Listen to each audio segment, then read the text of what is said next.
Welcome, lazies.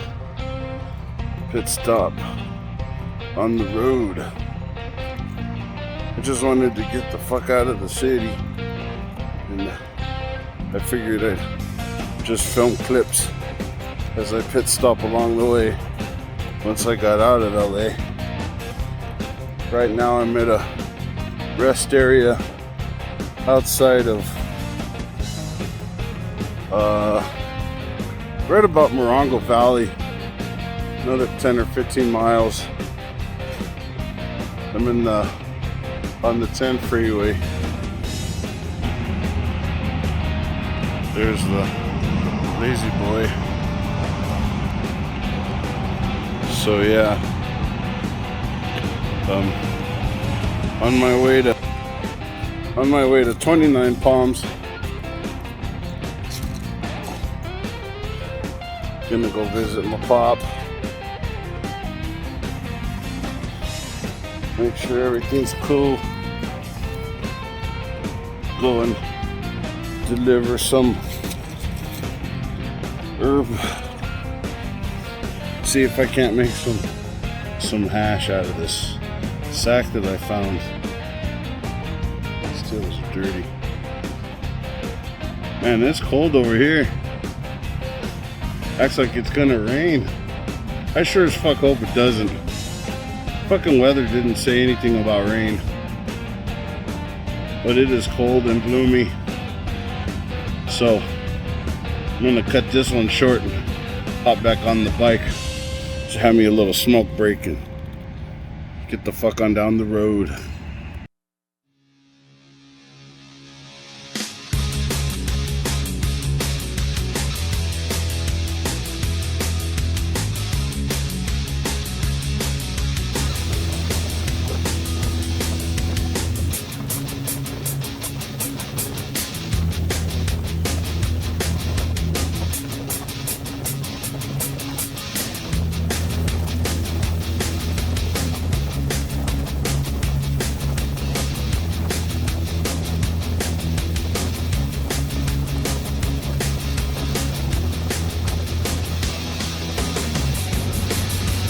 Check out this view.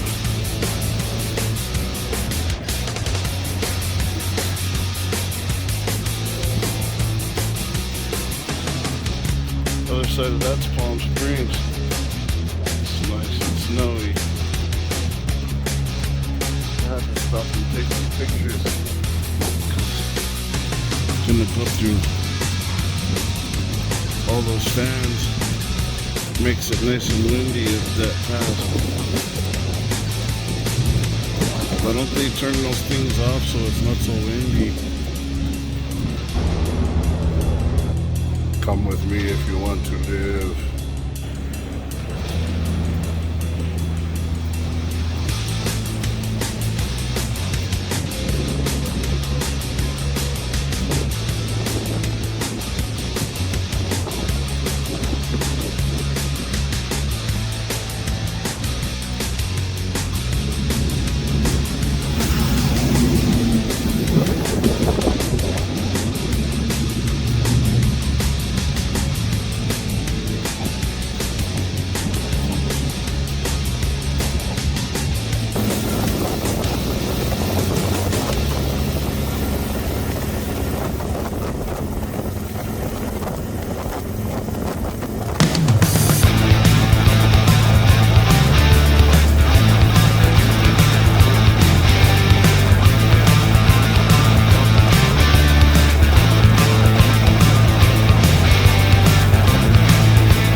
Good morning, lazy boys and girls. Welcome to the morning after my trip up. I opted to stay in a Motel 6 out here in 29 Palms. This is where my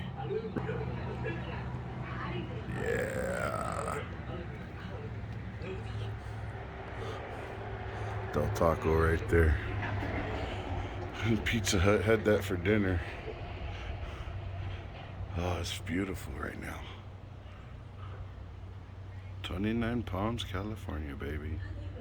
Be headed back to my dad's in a little while after checkout, a couple hours. But, yep, Lazy Boy Moto Vlog continues. Look at those mountains. So sweet.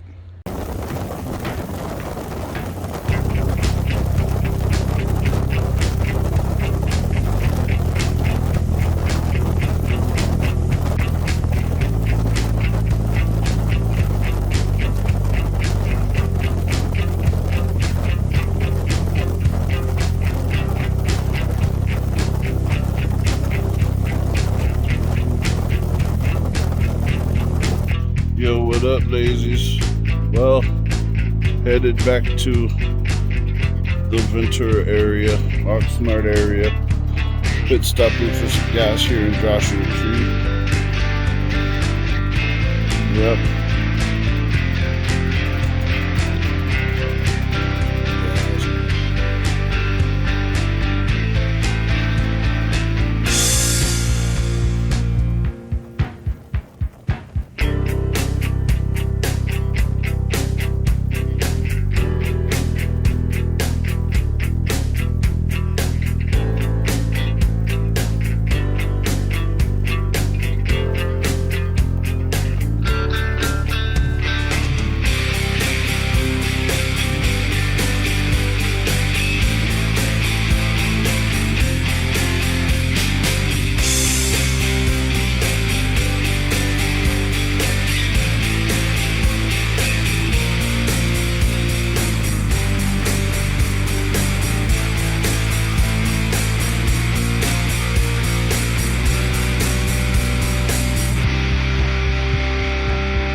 Alright, well, thanks for watching my video.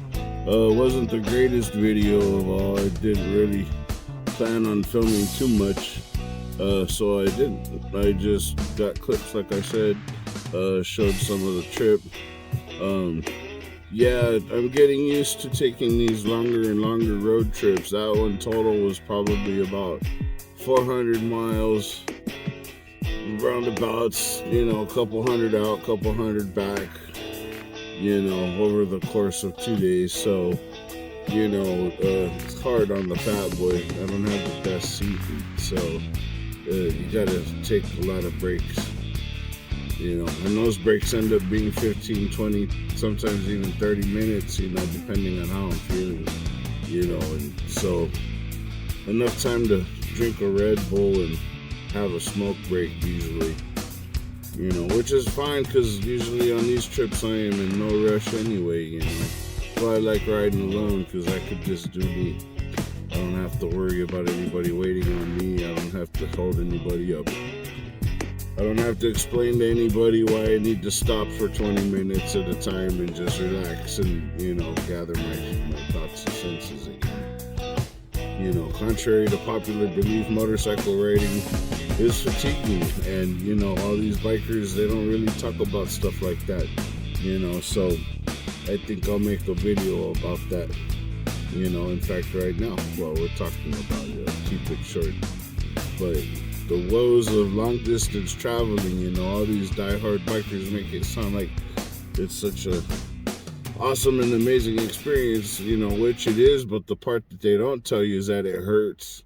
It physically hurts your body. I don't care how comfortable of a seat you got, how comfortable your bike is set up. If you got warm weather gear, cold weather gear, you got heated gear, all the everything you could possibly need, you know, and you're still gonna find yourself uncomfortable a majority of the time. And that's just the way it goes riding a bike. You're out in the elements, and you know, even if it's a nice sunny day on the bike, when you're going 80 miles an hour, it's cold, right? You know, unless it's a 90, 100 degree day, then you're just hot. But if it's 50 degrees outside, you can count at least 15 to 20 degrees colder with the wind on the bike. And even with the fairing and everything, you still feel that. And it gets in any little spot that might be exposed, you know, and if you're not wearing proper gear, makes all the difference. You know, heated gear especially, which I don't have any of, you know. But yeah, I ran out to 29 Palms. Took me about 4.5, 5 hours to get out there. Took me about 4 hours to get back yesterday. Today I'm just kicking it, recuperating, smoking on some weed. I didn't do a wrap up for that other video, but I went and I got some new stuff called Mary Mary, quite contrary. Some sour strawberry kush, which is pretty good, and some peach cobbler. 20 bucks an eighth. Not a bad deal. So 45 bucks after taxes, and I got a quarter of some shit testing 30% THC. So I tried the strawberry kush. It's pretty good. That other one that I had, that was the farmer and the felon, I did a little research on them. Apparently they're about getting non-violent cannabis offenders out of jail, you know, which I guess, you know, if you get caught running tons of fucking weed, you shouldn't probably go to jail. I'm pro pot 100%. I don't really think it should be illegal. I don't really think that people should be in prison for it, for, you know, the wrong reasons, of course. But, I mean, you know, we have rules in this country for a reason. If we didn't, it would just be, you know, complete chaos 24/7 and, you know, whatever. But anyways, thanks for watching my video. It's, I'm gonna get back into recording real videos. I got those cheap GoPros I'm gonna get back into using. The reason I stopped using all that stuff, once again, if you don't know, is because I switched up phones, and these new phones don't have SD cards in them anymore. So the memory is built in, so you can't expand the memory by adding an external SD card, which really kind of stupidly blows my mind, because that's how I would download the footage from the GoPros right into my phone, and then I could just edit all that footage right in my phone like I do with the regular videos. But now I'm stuck to just using my phone for now, you know, and as you can see, some of the footage comes out really shaky, and I figured out why. When you open up the camera app, it automatically goes into like a semi-zoom, so it's already bringing you the image closer, and it fucking wobbles when you're on the bike. But I found out that if you pinch it back out to, I think it's a -5 or something, like a reverse zoom, that it freeze frames, like image stabilization. But then you can't zoom out of that, but it freezes it. It looks really smooth and clear, like a real GoPro. And I was like, well, son of a bitch, I just figured that out. So I'm gonna have to play with that and see how that works out later on. But I just have a fear of grabbing my phone and holding it while I'm riding and looking around, like I see a lot of people do. They ride holding the camera on the selfie stick or something. And I'm just afraid that, knowing me, I'm gonna either fucking crash or I'm gonna drop the stupid camera, and then there goes $1,000, you know. And like, no, I don't need to be that fancy, you know. I can't say that I want to be like them. I don't. I just want to film my way, where I can just strap a camera to the handlebars or to my helmet and just edit the footage together best I can. But I gotta get again with the laptop situation change up, so I need the laptop. Anyways, yeah, sorry there wasn't a whole lot of footage from my trip to 29 Palms. I mean, there's really not much to see when it's just a highway run, honestly. You know, California freeways are very boring. You know, it's just traffic and hills and open roadways, especially going straight out the 10. You know, it gets to a point where there's just not much to see. Except when I stop at like the little rest areas and stuff where there's actually something to look at, like the mountains with snow. And other than that, or the fans, you know, out there by Camazon, Desert Hot Springs, that area, like that stuff's cool to look at visually, you know. But once again, when you're riding through, I don't want to be out there on a fucking, you know, gale wind fucking scenario, you know, and I'm holding up a damn camera and a fucking gust of wind come and blow my fat ass right off the damn road because I'm more worried about the shot than getting where I need to go safely. You know, I'm not that worried about the shot. You know, it's not that great of a scenery for, you know, everybody to. You can see those online. You want to see more of that, just Google it, and you can Google Earth right up to those fucking things. So it's better than my camera work. But anyways, that'll be a wrap for today's video. Thanks for watching. I keep looking at the wrong side of the camera. Over here is the camera. Not over here, not over there. Down here, over here, over here. Right here, see? But anyways, thanks for watching the Lazy Boy Moto Vlog. Hopefully we'll get to do another trip soon. Yeah, the 29 Palms run was cool. I'd like to go back out there soon. I left my dad that big old bag of weed. He was so fucking happy. Yeah, I bought him a big old bag of cat food for his kitties and a bottle of medicine, Excedrins that he was out of. And we had a good dinner. Had some good conversation, smoke session. He's turning his little trailer into fucking Mr. Toad's Wild Ride theming inside. He's trying to make it look like a Disney little castle or something in there. I don't know. Yeah, and when he gets it fixed up, I'll take some pictures of the shit that he's doing in there. It's a little fucking single wide trailer, but he's turning it into like this, like the standby line at fucking Pinocchio's Adventure or something, you know. It's all just drywall right now, but he's pretty creative with that shit, you know. You get all stoned and it just fucking zone out and build and glue pieces of random drywall to the wall and make it look like a pattern. Pretty interesting. But anyways, stay up. Deuces.